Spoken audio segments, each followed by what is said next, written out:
My daughter-in-law sold my house and car behind my back just to fund her dream trip to Europe. I was sitting in the doctor's waiting room, staring at the sterile white walls, when my phone rang. Melissa, my daughter-in-law, didn't even bother with a greeting. Her voice cut through me, cold and sharp. "Mom, we're leaving for Europe tomorrow. I already sold the beach house and Robert's old truck. We needed the money. Goodbye." Then click. Silence. 45 years of my life poured into building that home with my late husband, Robert. That little house by the sea was our sanctuary, filled with birthdays, Christmas mornings, and the scent of grilled fish in summer. The old Ford pickup, Robert treated it like his own child, polishing it every Sunday, his scent still lingering on the seats. And now, all of it was gone in a single phone call. I sat frozen in that hard green plastic chair, surrounded by strangers coughing and sighing. My heart should have shattered, but instead, something inside me shifted. I didn't cry. I didn't beg. I felt a strange calm, as though the storm had finally cleared. Because Melissa had no idea what I still carried with me, a secret Robert had left behind, sealed in a manila envelope I had forgotten until this very moment. She thought she had stripped me bare, but in truth, she had only awakened a side of me she had never seen before.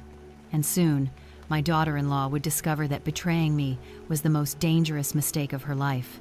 I walked out of the clinic with Melissa's words still echoing in my mind, but not with despair, no, with a strange, unsettling calm. The late afternoon air felt heavier than usual, the sky pressing down on me as if it carried the weight of betrayal itself. She thought she had taken everything. She thought I was nothing without that house or Robert's truck.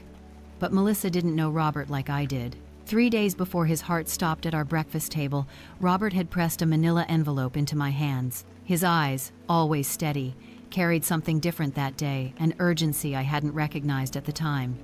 "Antonia," he had whispered, "put this away. Don't open it now. Only when you feel ready." In my grief, I had shoved it into the back of my dresser drawer, letting it drown beneath the weight of sorrow and loneliness. Until now. Until Melissa's voice sliced through me, tearing open an old wound but also reminding me that Robert had left me more than memories.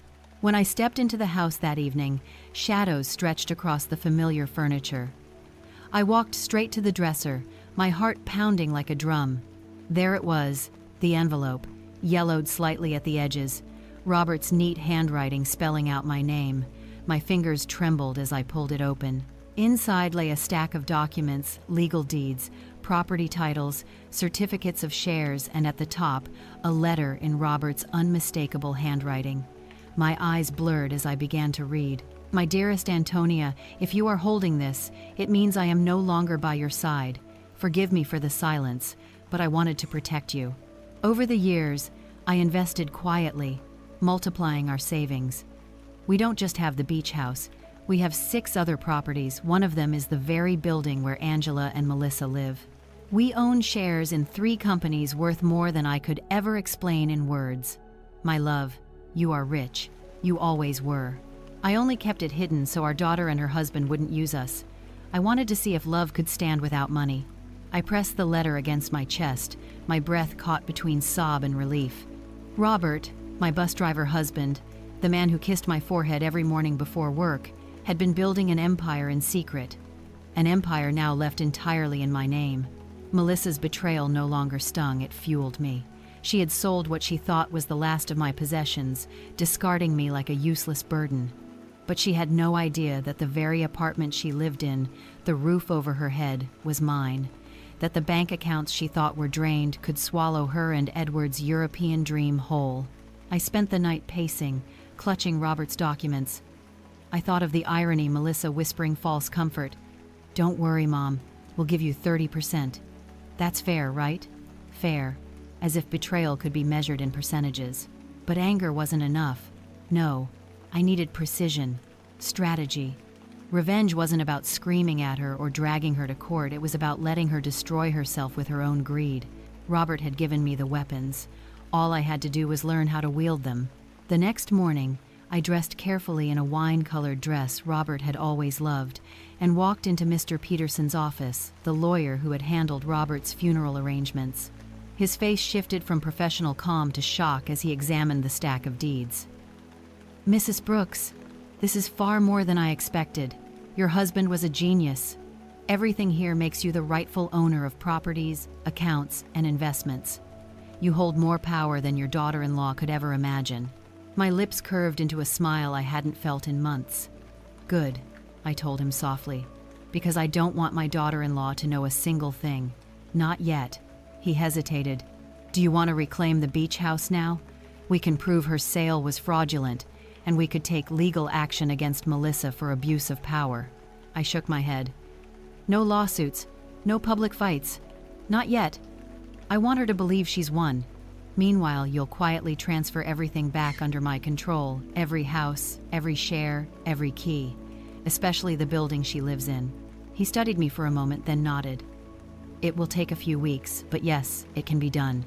Walking out of his office, I felt taller, stronger. The city seemed different, the people rushing around me unaware of the storm gathering in my hands. Melissa thought she had stripped me of everything. In truth, she had only freed me of illusions. The following weeks passed like a double life. To the neighbors, I was the pitiful widow left alone, abandoned by her own family. They spoke to me with soft pity, offering food and small favors. And I accepted it with a smile, playing the part. But behind closed doors, I studied Robert's investments, planned with Peterson, and waited. At night, I would pour a glass of wine and whisper into the darkness, "Robert, your daughter-in-law thinks she outsmarted me. But soon, she will learn she underestimated us both." Because revenge, I realized, wasn't about destruction, it was about education, and I was about to teach Melissa a lesson she would never forget. The day Melissa boarded that plane with her husband, she believed she had erased me from her life. She left me with 30% of what was mine, as if tossing scraps to a beggar dog. But what she didn't know was that her betrayal had awakened something inside me, something sharp, patient, and merciless. From the outside, I wore the mask of the poor widow. I shuffled to the corner store, nodded politely at neighbors whispering about my misfortune, and carried my groceries in a thin paper bag. To them, I was a woman stripped of everything, but inside the walls of my home, I became something else entirely. I was a general preparing for war. Mr. Peterson called every few days with updates. "Mrs. Brooks, we've successfully nullified the fraudulent sale of the beach house. The buyers were reimbursed, and the house is yours again. No one suspects a thing." "Good," I replied each time, my voice steady, my mind already 2 steps ahead. "And the building where Melissa lives?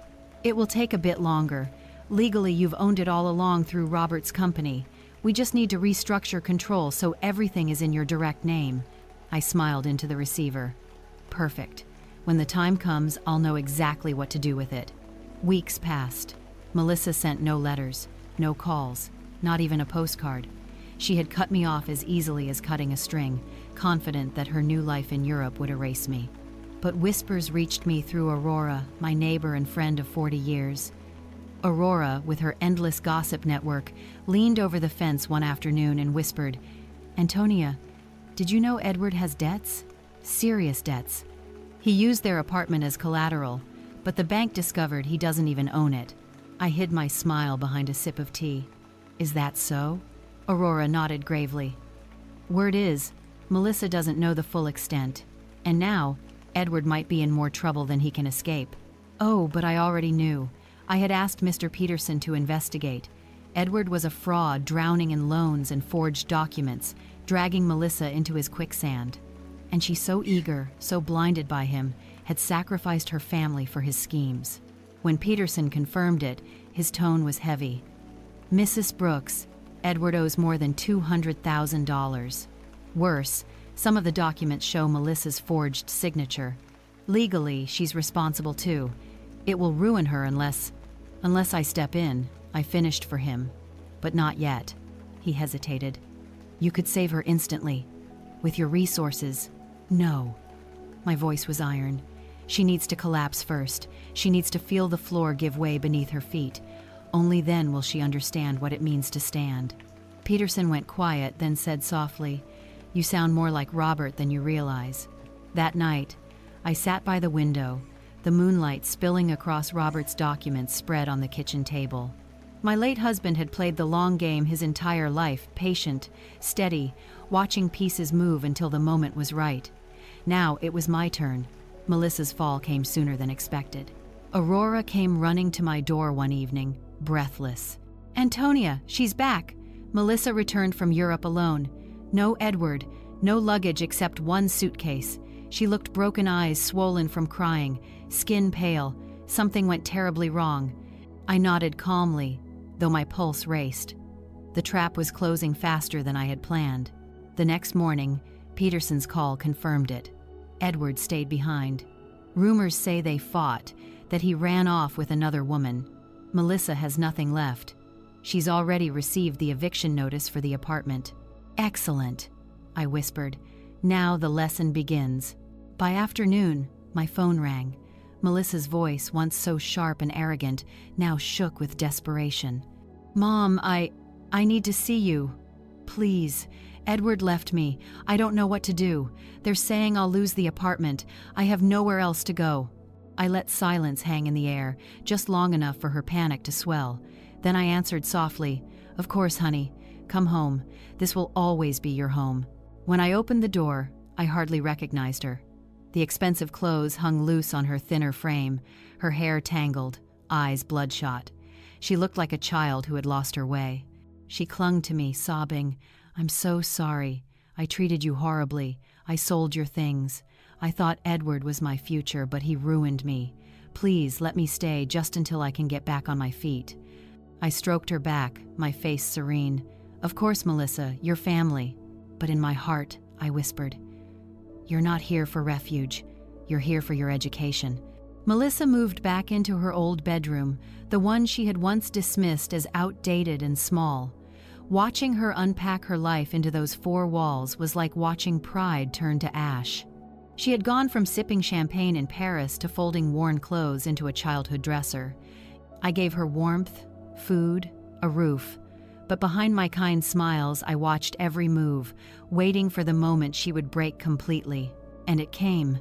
Late one evening, she brought me another envelope she had found among Edward's belongings. Robert's handwriting stared back at me. My heart skipped. Another secret. Inside was a small key and a note.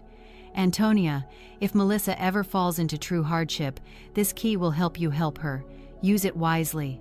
With love, Robert." The key led to a safety deposit box. Inside, we found jewels, rings, necklaces, heirlooms worth nearly $200,000. Melissa gasped, her eyes wide with hope. "Mom, this could save me. I can pay the banks, clear the debts." Her first thought was still money, still Edward's mess.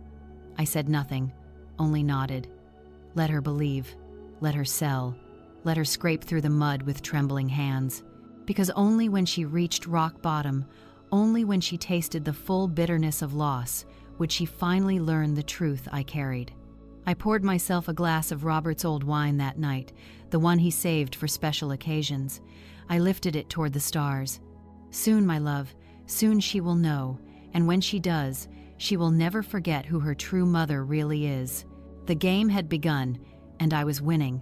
Melissa sat at my kitchen table late into the night, her hands trembling as she spread Robert's jewels across the worn wood surface. Emerald rings glimmered under the harsh overhead light, pearls gleamed faintly, and golden chains twisted like serpents. She whispered, as if afraid the walls might hear, "Mom, this could be everything. With this, I can pay off the banks. I can fix the mess Edward left behind. I can—" Her voice cracked. She didn't finish the sentence, but I knew what she was thinking. "I can go back to the life I lost." I sat across from her, my face composed, my heart cold.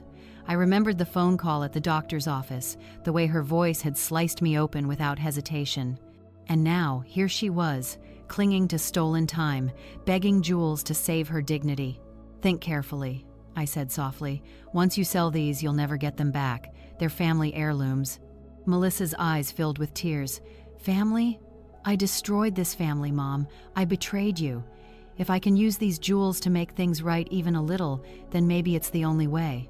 I said nothing. I let her drown in her own guilt. The next week, she moved like a shadow through the city's jewelry stores, negotiating with dealers who smelled her desperation like blood in the water. She came home each night more exhausted, more hollow. Finally, one evening, she dropped a thick envelope of cash onto the kitchen table. $180,000, she whispered. Not as much as I hoped, but enough to keep the banks from seizing everything for now. She looked proud, but her pride was laced with shame.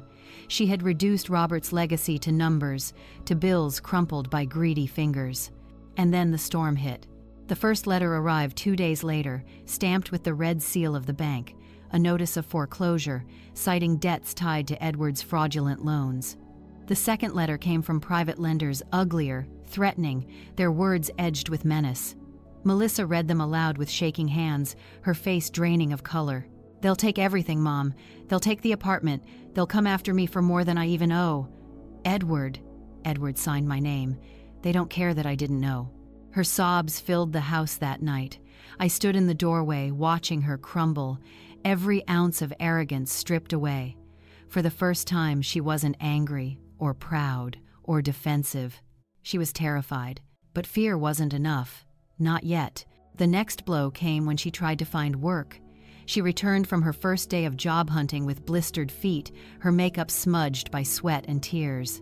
"No one wants me," she muttered. "They see my credit history, the lawsuits, the pending debts. They say I'm a liability. The only offer I got was cleaning offices at night." Her voice cracked on the last words. Cleaning. For a woman who once flaunted designer handbags and scoffed at people who worked with their hands, it was the cruelest fate. I asked quietly, "Are you going to take it?" She stared at me, her jaw trembling, then whispered, "I have no choice." The following evening, she slipped into a navy blue uniform that hung awkwardly on her frame. She looked at herself in the mirror, her lips pressed tight, then turned to me. "I'll be back late. Don't wait up." I nodded, hiding the storm of emotions inside me. At midnight, she stumbled back through the door, her shoulders slumped, her hands raw from scrubbing. She sank into a chair, her voice hoarse. It was awful. But the women there, they helped me. One of them, Mrs. Johnson, she's been cleaning for 20 years. She said something I'll never forget. She told me there are two kinds of people who end up doing that work, those who never had opportunities and those who wasted the ones they were given. Then she asked me which one I was. Melissa's voice broke. I told her the truth. I had every opportunity. I had a family who loved me, a stable home, everything, and I threw it away. Her tears fell onto the table, darkening the wood. And for the first time, I felt a sting in my chest, not pity, not yet, but recognition. Perhaps Robert had been right. Perhaps the only way she would understand was to hit the bottom and feel the weight of the world crush her. The weeks dragged on. Melissa worked nights, slept through the mornings, and spent her afternoons juggling creditors and court notices. Her hands grew calloused, her eyes shadowed, her once expensive clothes replaced by thrift store finds. But in the exhaustion, I began to see something shift. One night, she sat across from me, clutching a cup of tea. Her voice was quiet but steady. "Mom, I know I don't deserve forgiveness. I sold your home. I sold your truck. I treated you like a nuisance. But now, the only thing that kept me alive these past weeks was knowing I could come here, that you would still open the door." Her words pierced me, more than I wanted to admit. But I kept my mask. "You're my daughter-in-law, Melissa. That will never change." She shook her head. "No, I don't want to be just a daughter-in-law anymore. I want to be someone you can respect. I need to prove I can be different." There it was, the crack I had been waiting for. Not just regret, not just fear, but the hunger to change. Still, fate was not finished with her. One night, she came home pale and trembling, clutching another letter. "Edward has been arrested," she whispered. "In France. He tried to marry another woman for residency. Fraud. They caught him. He's going to prison." Her voice wavered, but then she said something that made me pause. "Mom, I don't even care anymore. The man I loved doesn't exist. He was a ghost I chased until I destroyed everything. But now I see what really matters. It isn't money. It isn't luxury. It's knowing that when the world turns its back on you, someone still stands beside you." Her eyes met mine, full of raw, painful honesty. And for the first time, I saw not the woman who betrayed me, but the broken child who needed saving. But not yet. Not until the lesson was complete. I leaned across the table, my voice gentle but deliberate. Melissa, people make mistakes. What matters is what you do after. You can rebuild. But first, you must face the full weight of what you've done. She nodded, tears falling freely. I will, Mom. I'll face it all. Just don't leave me. I reached for her hand, squeezing it lightly. I won't. But you need to prove, to yourself and to me, that you've truly changed. As she wept into my shoulder, I kept my eyes open, staring into the darkness beyond the window. Robert's words echoed in my head. Love her, but let her learn. And in that moment, I knew the lesson was nearly complete. Soon, I would reveal the truth.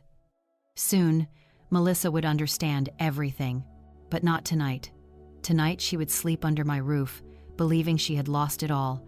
And tomorrow, she would wake knowing she still had one thing left me. The morning came heavy with silence. Melissa sat at the table, her eyes red from another sleepless night. She stirred her coffee without drinking it, staring into the black liquid as though it might give her answers. I watched her quietly, remembering the proud, sharp-tongued woman who once called me from a doctor's office to announce she had sold my home. That woman was gone. In her place sat someone hollow, desperate but perhaps finally ready. It was time. I called Mr. Peterson and arranged a meeting. Melissa thought it was about her debts, another consultation she couldn't afford. She almost refused to come. Mom, I don't have money for lawyers. I barely have enough for food. I placed my hand on hers. Just come. Trust me. Her eyes, filled with exhaustion, softened. She nodded. At Peterson's office, the air smelled of polished wood and old paper. Melissa shifted nervously in her chair, her hands twisting in her lap. Peterson entered with 2 folders, one thick, one even thicker. His expression was calm, professional, but his eyes flicked to me, waiting. He set the first folder before Melissa. Mrs. Brooks, he said gently, this contains proof that your husband forged your signature on multiple documents. We have enough evidence to prove fraud. You are not responsible for his debts. Melissa blinked, her mouth falling open. What? That can't be. I thought I was ruined forever. Peterson slid the papers closer. No, you were a victim of identity fraud. Legally, you're free. She gasped, tears flooding her eyes. But who paid for all this? I couldn't afford it. Peterson looked at me. The room grew very still. Melissa turned, confusion twisting across her face. Mom? I inhaled deeply. The moment had come. Melissa, there's something you don't know. Something I've kept from you since the day you sold my house. Her brows furrowed. What do you mean? I nodded to Peterson. He handed her the second folder. Inside were the deeds, the bank statements, the investment certificates, the entire empire Robert had built in secret. Melissa's eyes darted across the pages, her expression shifting from confusion to disbelief, from shock to dawning comprehension. She whispered, almost too faint to hear, You own all this?" "Yes." Her hands trembled. "The apartment building I lived in, it was yours?" "Yes." "The beach house, it was always yours?" "Yes. And I already reclaimed it." She slammed the folder shut, staring at me with wide, tear-filled eyes. "How long have you known?" "Since the day you called me at the clinic." Her voice cracked into a scream. "You knew? You knew when I came back from Europe with nothing, when I cried myself to sleep every night, when I worked scrubbing toilets and you let me suffer?" I leaned forward, my voice low, steady, unyielding. "Yes, because you needed to suffer." Her breath caught in her throat. "What?" "You needed to learn. When you betrayed me, you didn't just sell a house or a truck. You sold trust. You sold love. You treated me like I was worthless. Money can be regained, Melissa. But respect, responsibility, those must be earned. Asterisk. Tears streamed down her face, but these were not the shallow tears of fear. They were heavy, deep, tearing at her soul. I abandoned you. I betrayed you. And you still saved me." I nodded. "Yes, but not in the way you expected. I didn't hand you money so you could make the same mistakes again. I let you hit the bottom so you could learn to stand. You've scrubbed floors, begged for jobs, faced creditors. You've learned the value of effort, the dignity of survival. That is worth more than any fortune." Melissa sobbed openly, her hands covering her face. Peterson excused himself, leaving us alone. The silence between us was sharp, but it was no longer filled with hatred. It was filled with revelation. Finally, Melissa lowered her hands, her eyes swollen, her voice raw. "Do you forgive me?" I reached across the table, taking her hands in mine. "I forgave you the moment you came back to me. The question is, can you forgive yourself?" She shook her head. "I don't know if I can. I destroyed everything." "No, you lost everything. But sometimes, losing is the only way to learn what truly matters." Asterisk. That night, back at home, Melissa sat with me on the porch. The stars burned above us, silent witnesses to everything we had endured. She turned to me, her expression fragile yet determined. "Mom, even if you weren't rich, even if you really had nothing, I would have learned the same lesson, because the only thing that kept me alive was knowing I had a home with you, that I still had someone who loved me when I had destroyed everything else." Her words wrapped around me like a balm. For months, I had played the role of the poor widow, letting her stumble through darkness. Now, finally, she saw the light. In the weeks that followed, Melissa surprised me. Though she now knew about the fortune, she didn't quit her cleaning job immediately. One evening, I asked her why. She smiled faintly. "Because I need to finish what I started. I need to know I can stand on my own before I lean on what Robert left us. If I just stop now, it would feel like cheating the lesson." I studied her face, the determination, the humility. She was no longer the arrogant woman who once looked down on me. She was someone new. And then she said something that made my heart swell. "I want to go back to school, Mom. I want to study social work. I've seen too many women like me abandoned, drowning in debt, forgotten. If I can use what I've been through to help them, then maybe I can turn my mistakes into something good." I reached for her hand, my chest tight with pride. Robert would be proud, so proud. Months passed, and Melissa transformed before my eyes. She studied diligently, working nights to pay for her classes despite my offers to cover the cost. She built friendships with her co-workers, helping them with small acts of kindness, paying for a child's daycare, buying groceries for a struggling mother. Aurora, ever watchful, said to me one afternoon, "Antonia, I thought you were cruel for letting her suffer. But now I see, you were wise. Look at her. She's not the same woman who left for Europe. She's stronger, humbler, better."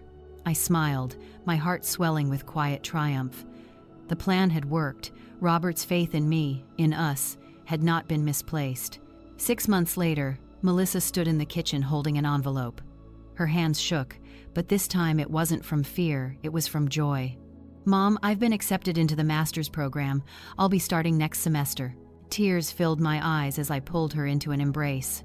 "I'm proud of you, Melissa," she whispered into my shoulder, "and I'm proud of myself for the first time in my life." One evening, as we sat on the porch, she handed me another envelope. This one was from France. "It's from Edward," she said, her voice steady. "He's in prison. He says he regrets everything, begs for forgiveness."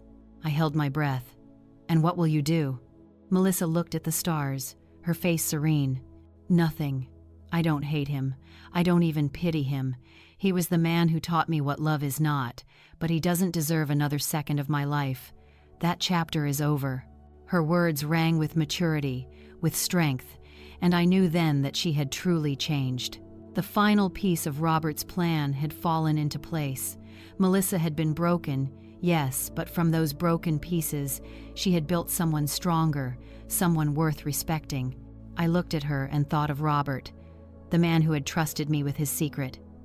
"We did it, my love," I whispered silently into the night. "We saved her, not by shielding her, but by letting her learn to stand." For the first time in years, peace settled over me. Not the fragile peace of silence, but the deep, unshakable peace of knowing that the future was secure, that Melissa had finally found her way home.